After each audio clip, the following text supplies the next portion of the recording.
कि उमर 2018 जुम्मा के दिन मियाँ नवाज शरीफ, और फिर मैंने ये भी कहा था प्रोग्राम में, उसकी बेटी को भी जेल होगी और उसके दामाद को भी जेल अच्छा, होगी। आपने मरियम नवाज का और कैप्टन सफ्दर का भी दोनों को बोला था। अच्छा। अल्हम्दुलिल्लाह यूट्यूब में मौजूद है, मैं देखने वालों से कहूँगा AGHA आगा बेशती लिखे, ये सारे पेशन गोइयाँ मौजूद हैं। ये 2016 की बात है और वो भी मनन सही हो गई।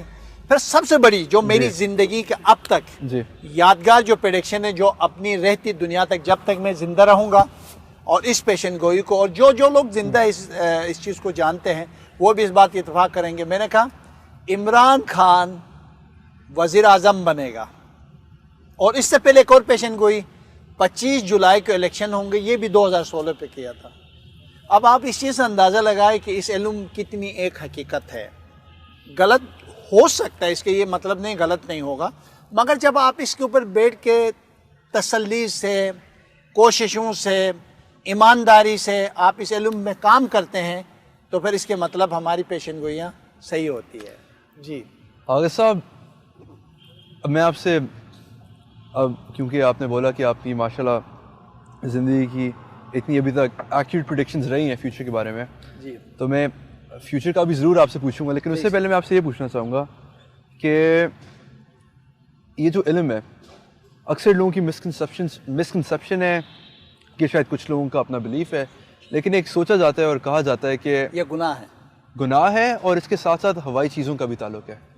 अब हवाई चीज़ों में हमारे इस्लाम में भी है कि मौजूद तो हैं, उसमें अच्छा भी है उसमें बुरा भी है, लेकिन सूरह जिन है ना, सूरह जिन है कुरान मजीद में, वो एक सूरह नास में एक सूरह है, अल्लज़ी युवस्विसु फी सुदूरिन नास मिनल जिन्नति वन नास, वसवसा डालने वाले इंसानों और जिन्नों में, दोनों में मौजूद है। देखें मसला ये है कि आप इस माशरे में मेरे देखने वाले सबको मालूम है कि खुदा को भी कोई नहीं मानता। इसके ये मतलब नहीं कि खुदा नहीं है।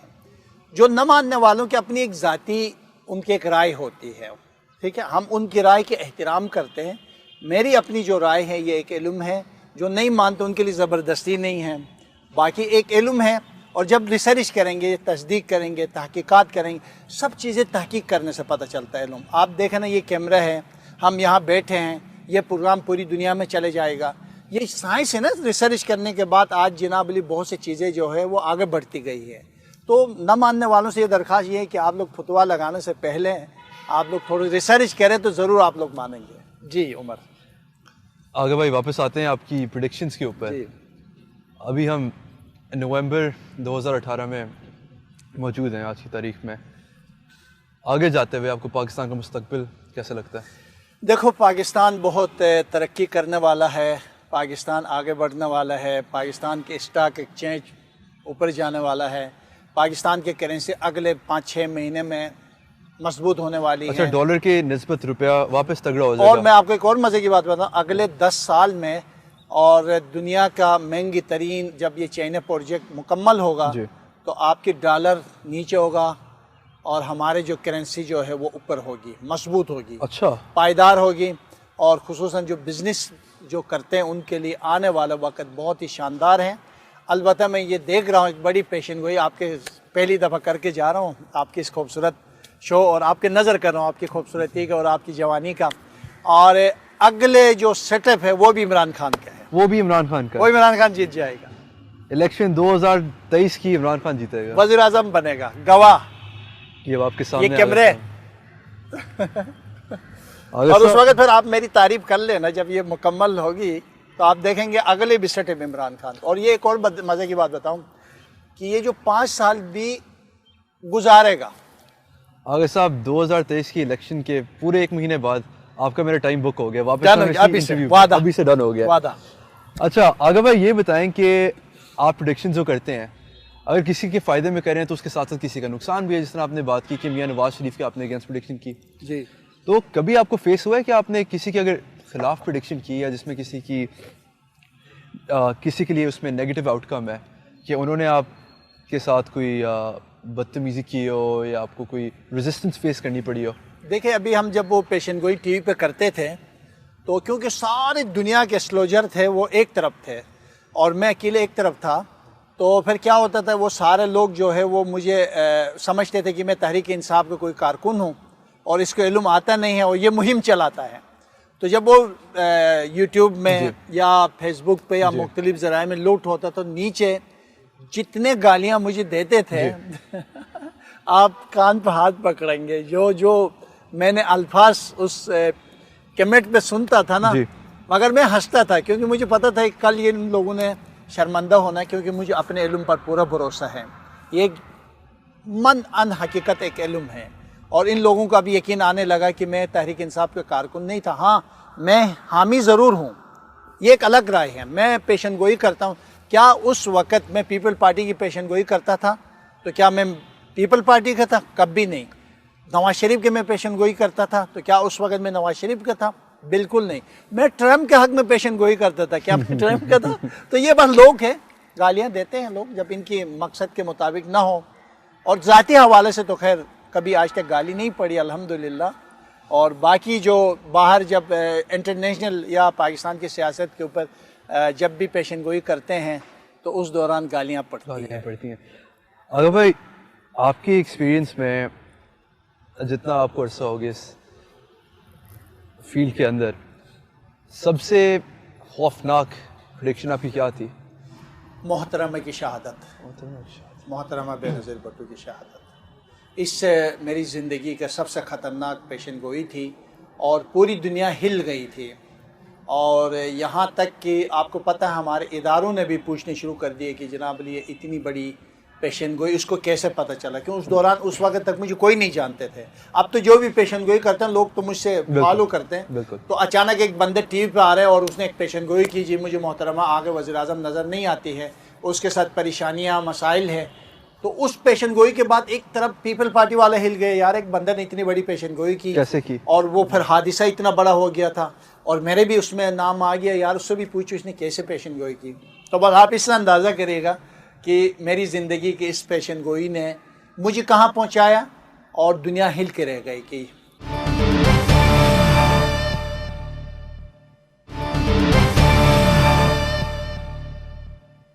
आगे भाई आपने बताया कि जिस तरह मोहतरमा की शहादत की आपने प्रेडिक्शन की, इससे फिर ये भी एक तरह से साबित होता है कि किसी की ज़िंदगी की ड्यूरेशन और किसी की ज़िंदगी का एंड भी प्रेडिक्ट किया जा सकता है। उम्र ऐसे नहीं कह सकते हैं। देखिए हम देखते हैं कि एक बंदे का सियारा है, खुशहाल है, आगे बढ़ रहा है, किसी का सियारा गर्दिश में है, मूवमेंट नहीं कर रहा है, वो बिल्कुल लाल पीला होकर अपनी जगह बैठ गया है। तो फिर हम इसका 2-3 नताइज निकालते हैं। बाज़ माहिरीन कहते हैं कोई बड़ा वाक़या हो सकता है, बस ये बयान किया गया है। तो उस वाक़ये पे फिर हम थोड़ी रिसर्च करके जिन जिन लोगों के ऊपर देखते हैं तो फिर बाज़ औक़ात माल जायदाद, घर का जलना, पैसों का ज़ाया होना या कोई बड़ा हादिसा निशानदेही आती है या उस बंदे के ऊपर जो है कोई मसला वाक़या होता है। तो ये राय तो नहीं दे सकते कि मन अन इसके साथ होगा, मगर क्योंकि उसकी शख्सियत ऐसी ही थी तो मेरी ज़ाती राय ये था कि ये क्योंकि इसके मोहतरमा के साथ कुछ गड़बड़ होने वाली है। तो वो सियारा था जिसकी बुनियाद पर मैं कह रहा था कि मोहतरमा के लिए आगे मुझे कुछ, क्योंकि आसपास के जितने सियारे थे वो ख़त्म हो चुके थे। एक जो उसके मेन सियारा था वो गर्दिश में था, लाल होकर एक जगह बैठ गया था। तो इस वजह से फिर हम ये फैसला कर रहे थे कि ये मोहतरमा के लिए आगे जो है वो कुछ अच्छा नज़र नहीं आ रहा। जी आगा भाई, पूरी दुनिया में एस्ट्रोलॉजी एक बहुत ही बड़ा सब्जेक्ट है और बहुत ही कंट्रोवर्शियल सब्जेक्ट है। अप्रोचेस कल्चर्स के हिसाब से, ममालिक के हिसाब से और रिलीजन के हिसाब से फ़र्क है। इंडिया में हिंदुओं का फ़र्क मानना है, अफ्रीका में बड़ा कंट्रोवर्शियल उनके जो ट्राइब्स होते हैं उनका फ़र्क होता है, ब्राज़ील में, साउथ अमेरिका में जो जंगलात के बीच में रहते हैं लोग उनका फ़र्क होता है, और नॉर्थ अमेरिका में भी, अमेरिका हो गया, कनाडा हो गया, उधर फ़र्क तरह से माना जाता है। तो ये जो फ़र्क स्कूल्स ऑफ थॉट्स हैं और फ़र्क अप्रोचेस हैं एस्ट्रोलॉजी को, क्योंकि आखिर देखें चीज़ तो एक ही आ जाती है ना कि जी आप कर क्या रहे हैं, आप प्रेडिक्शन कर रहे हैं फ्यूचर के बारे में। तो ये जो सारे फ़र्क अप्रोचेस हैं इनमें कोई सही है, कोई गलत है, जो डिफरेंसेस हैं, और ये इस पे आपका क्या व्यू है? देखिए ये जो कहते हैं ना मौसीकी के हज़ारों, हर इलाके में जाओ तो आपको एक मौसीकी मिलती है मुख्तलिफ़ तरीके से। ये मुख्तलिफ़ उलूम हैं, लोगों ने ज़ाहिर बात ये इल्म का तो कोई इंतहा तो नहीं है ना, आप एक इल्म जानते तो इसके मतलब ये इख्तिताम तो नहीं है।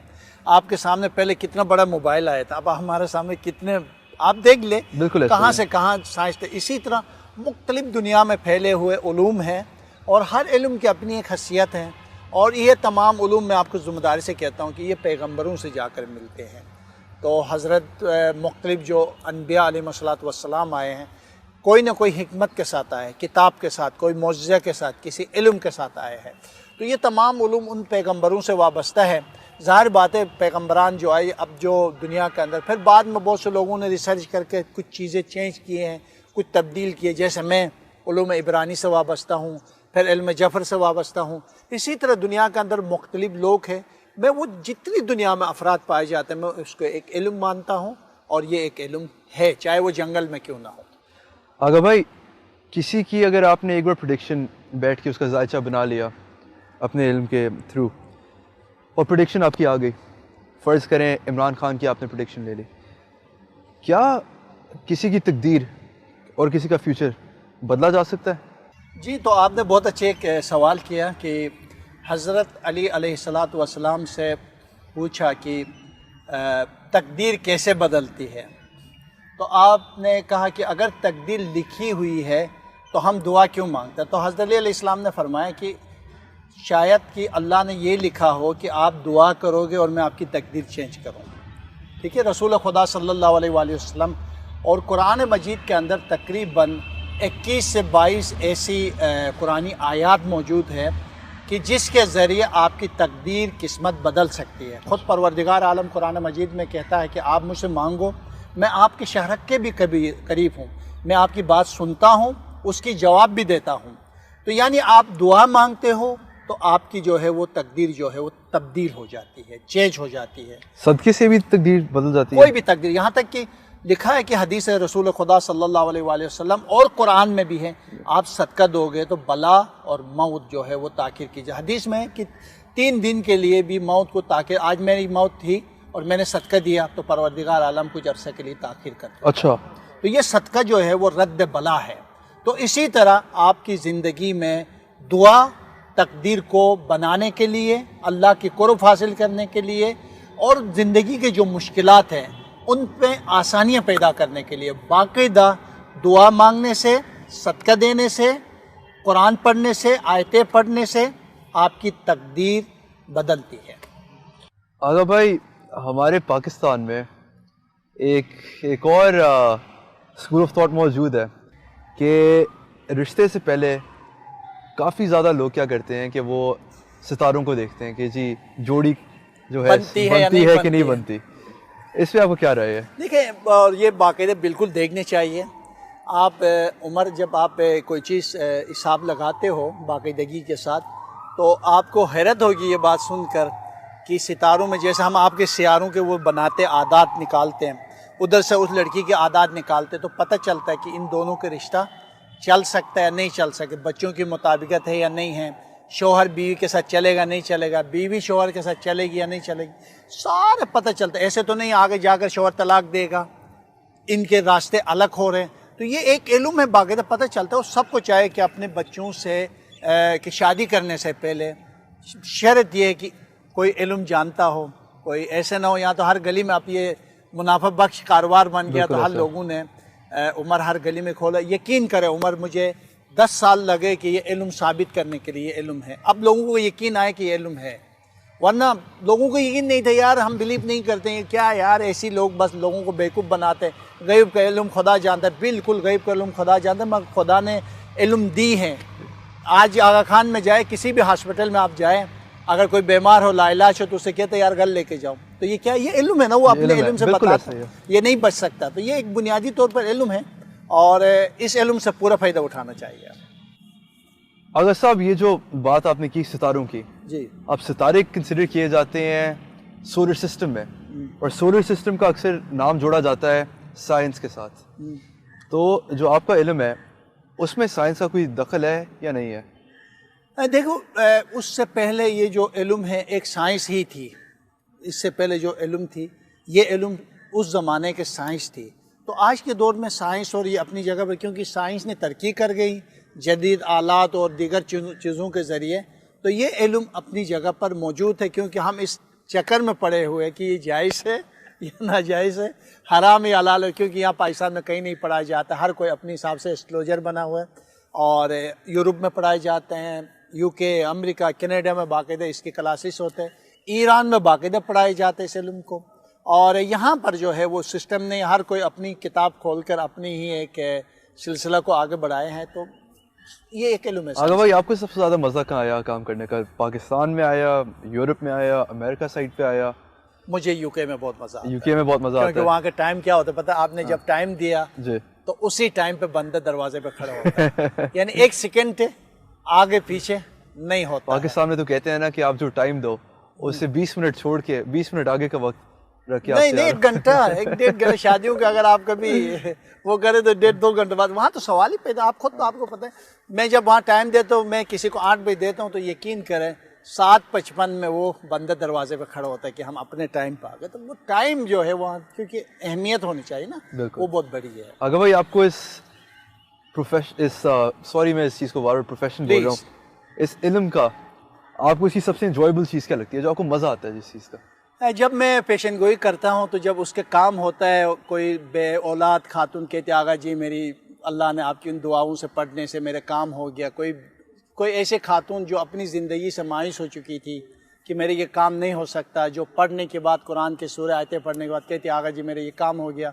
शौहर उसको मार पीटता था, खुसूसन इसमें मुझे बड़ी तकलीफ़ होती है। और जब वो कहती आगा जी मैंने ये पढ़ा, अब मेरे शौहर मेरे साथ मोहब्बत से पेश आता था, ये वो अल्फाज होते, फिर मुझे सुकून मिलता। फिर मैं कहता शायद क़यामत के रोज़ परवरदिगार आलम मेरे इन जो लोगों की मोहब्बतें बांटते हैं, लोगों के रिश्ते करवाते हैं, घर में अमन या किसी के जादू हो तो उसका तोड़ करते हैं, मसाइल से निकालने की कोशिश करते हैं, अल्लाह सबब बनाता है। तो अभी एक खातून आई मेरे पास, आप उम्र बस 2 मिनट लूँगा आपसे। वो एक खातून आई, कहती आगा जी मैंने इतने दुआएँ पढ़ पढ़ के अब मैं मायूस हो चुकी हूँ और मैं अब दुआएं नहीं पढ़ना चाहती हूँ, मैं तो बस खुदा मेरे कुछ काम ही नहीं कर रहा है। अस्तगफिरुल्लाह। फिर मैंने कहा बीबी सुनो, खुदा ने काम किया आपका? कहती कैसे? खुदा ने तो आपको मेरे पास भेजा, अब मैं आपके काम करूँगा, आपकी रहनुमाई करूँगा, आपके काम होगा। और वाक़ईन उस लड़की की शादी का मसला था, किसी से शादी करना चाहती थी। मैंने उसके लिए कहा ये सूरा आप पढ़ो। अल्हम्दुलिल्लाह वो लड़की आज कहती आगा जी आपकी क्या बात की थी कि मेरी दुआएं थी और अल्लाह ने मुझे आपको दिया और आप सबब बने और आज मेरे काम हो गए। तो ये अल्लाह देता है ज़रूर, मगर इंसान की शऊर नहीं होता ना, हमें मालूम नहीं होता है कि। बल्कि कुरान की एक आयत है, मैं आपकी बात को आगे बढ़ाऊँ, मैं इस आयत से ना देखने वालों से भी मैं कहूँगा कि इस आयत से कुछ सीखें। कुरान मजीद की एक खूबसूरत आयत है कि फरिश्ते अल्लाह से मुखातिब होते हैं उमर, और कहते परवरदिगार इस बंदे की दुआ कबूल कर। तो परवरदिगार आलम फरिश्तों से, अगले आयत में अल्लाह फरमाता है फरिश्तों मुझे इसकी मांगने की अदा बहुत पसंद है, मबादा मैं इसकी दुआ कबूल करूं और मांगना छोड़ दे। यार देखो ये ऐसे है ना, ये जब से ये आयत मैंने पढ़ी है ना, उसके बाद मैं कहता हूँ शायद रब मेरी दुआ कबूल नहीं हो रही है, मैं शायद मेरी अदा आपको बहुत पसंद है, मैं पढ़ता रहूँगा यार रब। तो ये अदा होती ना, अल्लाह को पसंद होती है। कभी भी रिश्ता मालिक से, अपने रब से बिल्कुल नहीं तोड़ना चाहिए, और उससे झगड़ने चाहिए, लड़ने चाहिए, बातें करने चाहिए। उससे छत पे निकलो, नमाज जानिमाज पे बैठ के खुदा से बातें करो, अब या रब करीम मेरे ये मसले हैं, तू मेरे रब है, तू मेरे परवरदिगार है। अगर तू नहीं करेगा तो कौन करेगा? तू तो 70 माओं से भी ज्यादा बिल्कुल प्यार करते हो। तो ये वो लुत्फ वाली बातें, इश्क की बातें हैं ये। तो इसीलिए दुआ का रिश्ता कभी नहीं तोड़ना चाहिए। बिल्कुल, खुदा कहता है ना कि तुम मांगो और मैं दूंगा। क्या बात है, क्या बात है। आगा भाई, इंटरव्यू कंक्लूड करने से पहले मैं आपसे आखिरी सवाल ये पूछूंगा, सवाल से ज़्यादा ये एक आपका मैसेज होगा हमारे देखने वालों के लिए कि जो लोग एस्ट्रोलॉजी को फॉलो करते हैं और जो लोग ये इल्म हासिल करना चाहते हैं, उनके लिए आपको क्या मैसेज है? देखिए, इल्म हासिल करने के लिए बाकायदा किसी ऐसी जगह जहाँ पर बाकायदा पढ़ाई जाए वहाँ से इल्म हासिल होगा। जो घर में बैठे एस्ट्रोलॉजर बैठते हैं वो कभी एस्ट्रोलॉजर नहीं होते हैं। तो बुनियादी तौर पर यह भी नहीं कि आप इस इल्म पे बिल्कुल बिलीव करके चलें, बस एक इल्म है, जहाँ मुश्किल हो तो आप इससे फ़ायदा उठाएं। और मैं देखने वालों से कहूँगा जब भी किसी के बारे में आप मालूम करना चाहें तो उसके थोड़ी हिस्ट्री चेक करें कि वो एक्सक्लोजर है या नहीं है, आपको बेवकूफ़ तो नहीं बना रही है, बुनियादी है। और दूसरा, मेरे नाम पे काफ़ी जाली जो है वो पेचिस बने हुए हैं। आप गूगल में जाए तो आगा बेहिश्ती लिखेंगे तो आप लोगों को पता चल जाएगा। खैर उसमें मेरे लाइक हैं, तो आप ज़रूर गूगल में मुझे ढूंढ लें, मैं आप लोगों को ज़रूर मिलूँगा इंशाअल्लाह। आगा भाई आपका बहुत बहुत शुक्रिया, आपने हमें वक्त दिया, और इंशाल्लाह आप लोगों की ज़िंदगियाँ बेहतरी के लिए बदलते रहें। अल्लाह आपको और उमर, अल्लाह आपको खुश रखे। आपने जिस तरीके से ये खूबसूरत प्रोग्राम किया मुझे बहुत अच्छा लगा, और आप जिस अंदाज से बोल रहे हो, मुझे आपको इन बातों से अंदाज़ा है कि आपने बहुत आगे बढ़ना है। आपका मुस्तकबिल इंतहाई रोशन है, जिस तरह रोशनी की तरह आपके मुस्तकबिल है। और मुझे लगता है कि आप अपनी ज़िंदगी में बहुत आगे बढ़ोगे, नाम बनाओगे, दौलत, इज़्ज़त, कामयाबी हासिल करोगे, और उमर आपने अपनी पहचान बनाओगे। आगा भाई आपकी बस दुआ की ज़रूरत है, अपनी दुआ में याद रखें। इलाही आमीन या रब्बल। बहुत बहुत मेहरबानी। Thank you.